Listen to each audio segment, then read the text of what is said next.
జన సైనికులకు కీలక సూచనలు చేసిన డిప్యూటీ సీఎం పవన్ కళ్యాణ్ అభివృద్ధిలో జనసేన శ్రేణులు భాగం కావాలన్న పవన్ గ్రామ స్థాయి నుంచి పార్లమెంట్ వరకు కమిటీల ఏర్పాటు, ప్రతి కమిటీలో మహిళలకు తప్పనిసరిగా ప్రాధాన్యత ఉండాలన్న పవన్ అంతర్గత సమస్యల పరిష్కారానికి ప్రత్యేక విభాగం ఉండాలని సూచన.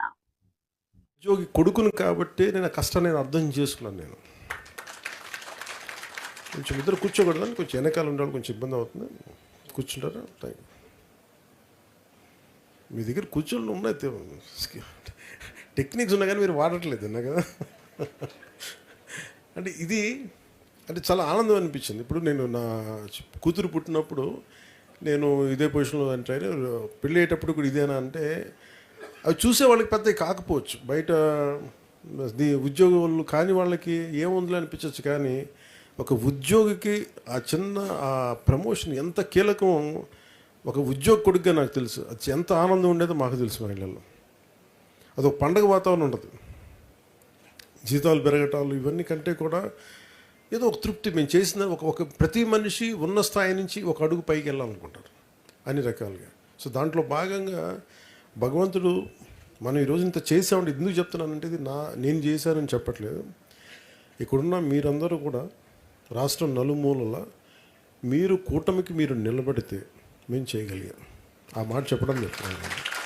అంటే మంచి ఆశయాలు మంచి చేద్దామన్న తపన ఉండొచ్చు, కానీ మనందరం కలిసికట్టుగా కనుక లేకుండా మనందరం అంటే మీరు ధైర్యం ఇచ్చింది నాకు మీరే. ప్రణీతి గారు నాకు కూర్చోబెట్టి ఎవరినో ఒకళ్ళు మా ఆయనకి మదనపల్లి నుంచి పట్టుకొస్తూనే ఉండాలి. వీళ్ళు నిలబడతారు, మీరు రండి. కొట్టేసాయి లాంటి వ్యక్తి పాపం చాలా ప్రత్యేక పరిస్థితుల్లో నిలబడ్డాడు. అలా ఇక్కడున్న ప్రతి ఒక్కరు ఆశయంలో ప్రతి ఒక్కరు ఒక్కొక్కరి దగ్గర ఒక్కొక్క కథ ఉంది. ఆయన ఎడ్యుకేషన్ ఇన్స్టిట్యూట్ ఇబ్బంది అయితే ఆయన కూర్చోబెట్టి ఆయన బయటకు వచ్చి నిలబడింది.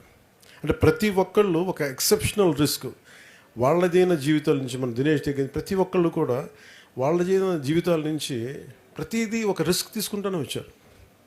అంటే రిస్క్ తీసుకోకుండా ఏది నడవదు, ఏది ముందుకు సాగించాలి. ఆ రిస్క్ మీరందరం తీసుకున్నందుకు, మనందరం కలిపి తీసుకున్నందుకు ఈరోజున మురళి గారు కూడా చెప్పిన మనకు ఊళ్ళలో రోడ్లు పడుతున్నాయో లేదంటే మనం కూర్చోబెట్టి బెంచ్ కారు కూడా వస్తున్నాయో కావు, ఇదివరకు రాని బెంచ్ కార్లు కూడా వస్తున్నాయని చెప్పడానికి ఇది మనందరం కలిసికట్టుగా నిలబడుతుంది. దీంట్లో అలాగే ఇందాక లా అండ్ ఆర్డర్ గురించి మాట్లాడుతున్నాం, ఇందాక ఎస్పీ గారితో కలెక్టర్ గారితో అలాగే గంజాయి సాగు గురించి అయితే మాట్లాడుతూ ఉంటే ఇది బెల్ట్ షాపుల గురించి ఒకటి ఉంది, అవన్నీ మాట్లాడుతూ ఉన్నాం.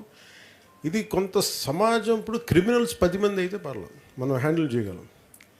క్రిమినల్ టెండెన్సీస్ కానీ డబ్బుల కోసం ఇప్పుడు బెల్ట్ షాపులు ప్రతి ఒక్కరు మనం ఎంకరేజ్ చేస్తే అది సొసైటీ సమాజంలో అంతర్భాగం అయిపోతే మటుకు దాన్ని విడదీయడం చాలా కష్టం అయిపోతుంది, ఇంకా అది క్యాన్సరస్ అయిపోతుంది. సో అవన్నీ ఏదో మాట్లాడుకుంటూ ఉన్నాం. అంటే మనకు కూడా ప్రభుత్వం మనం వచ్చింది, దాంతోపాటు సామాజిక బాధ్యత మనకు చాలా చాలా ఉంది మనందరికీ.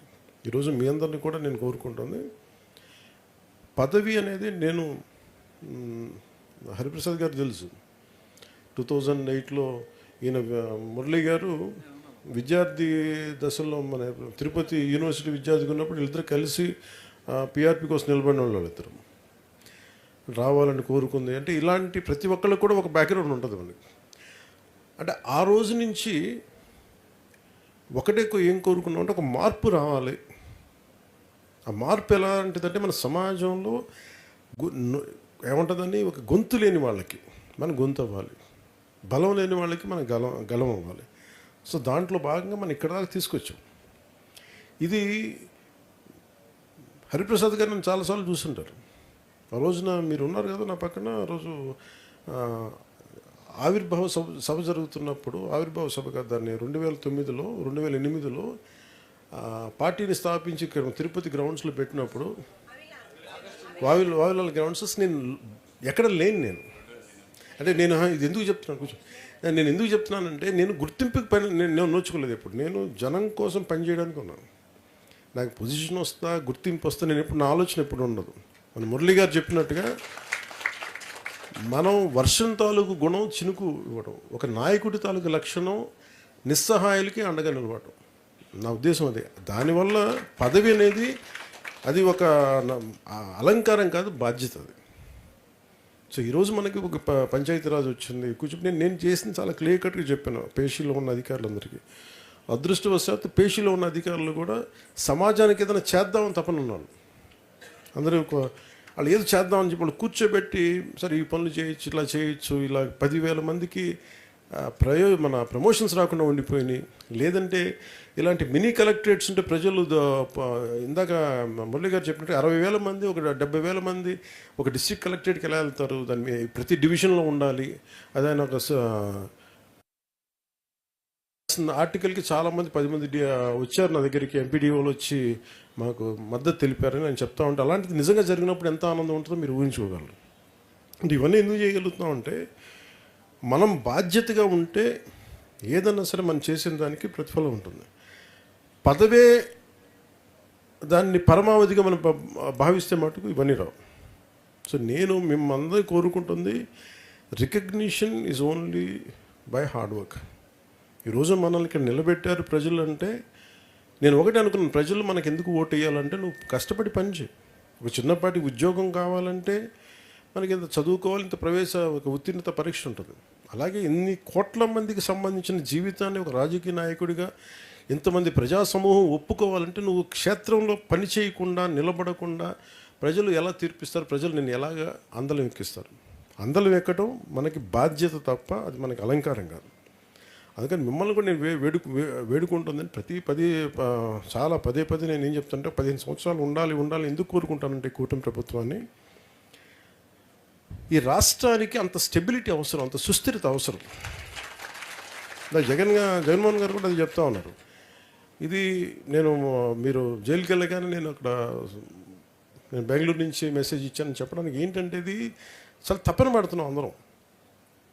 రాష్ట్ర విభజన తగ్గినప్పటి నుంచి మీరే చూడండి, అడ్డగోలుగా శేషాచలం అడవులు నేను నరికేస్తుంటే ఇప్పటికీ మనకి దొరికిన సంపద చాలా 10% కూడా 10% దొరికింది.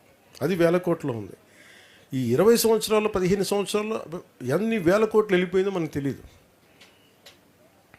అలా ఎక్కడికెక్కడ దీన్ని మనం కరెక్షన్ చేసుకోకుండా వెళ్ళిపోతే నెక్స్ట్ జనరేషన్కి మనం ఏమిస్తాం? సో మనందరి మీద సమిష్టి బాధ్యత. అది ముఖ్యంగా మీరు నన్ను నమ్మి వచ్చారు మీరందరూ. అంటే ఈ వ్యక్తి ఒక భావాన్ని మోస్తున్నాడు.